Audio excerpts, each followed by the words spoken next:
Kamusta kayo mga kakambing? Alam nyo ba na hindi naman kailangan na sobrang laking pera ang ilabas mo kapag ikaw ay magkakambing?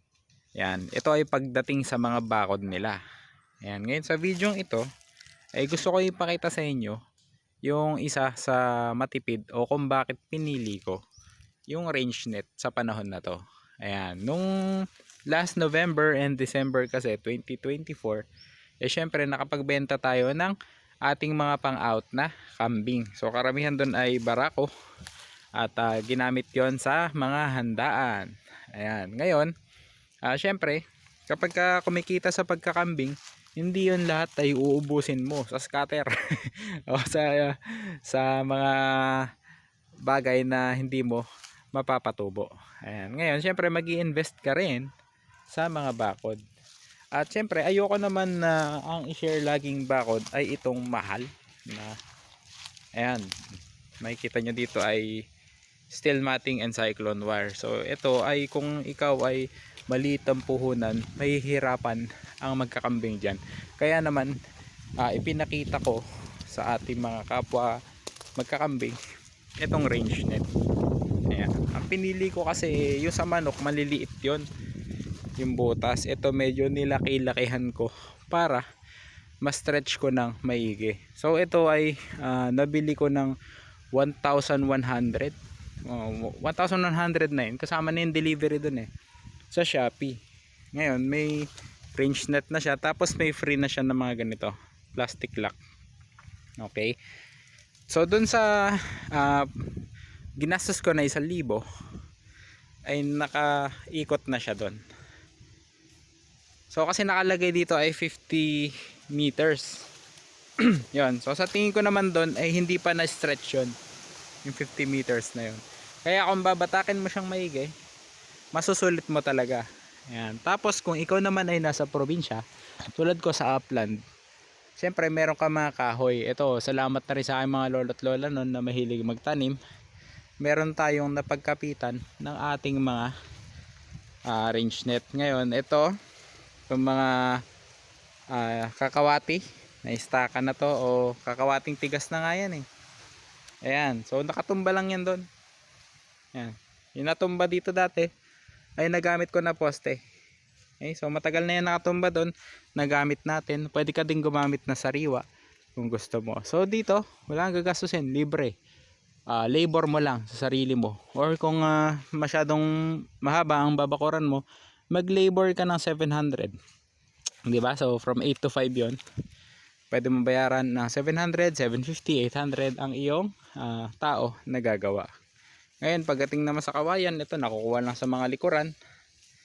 Yan, ngayon kung wala ka makukuha ng kawayan, punta ka sa mga construction site na gumamit sila ng kawayan o yung mga pangtukod na kawayan. Kung meron silang scrap doon, wood scrap o anything na scrap materials na pwede mong gawing mahaba na ganito na maipampako mo, pwede kung gusto mo talaga na hindi ka na gumastos. Ngayon yung pantulos ko sa baba, ayan, mga ano lang, mga kahoy o mga pinutol ko na pa ganun, no, tinuso ko na lang. Ngayon pwede kang bumili sa Shopee kung gusto mo nung aluminum hook na 16 pesos, 15 pesos, mga ganun yung presyo nun. So per piraso yon.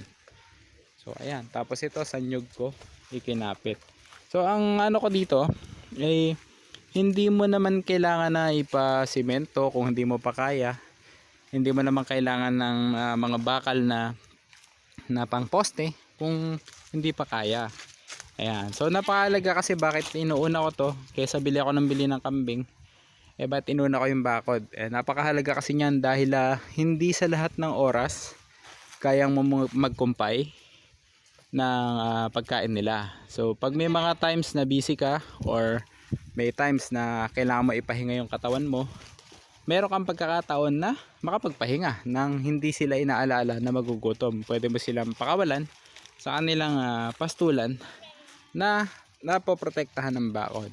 Share ko nga pala, syempre hindi mo naman iiwanan totally dahil isang araw nga napasok kami ng aso. Ito naman nandun sa kabila sa lolo ko, may nakapasok sa kanyang aso, hinabol niya.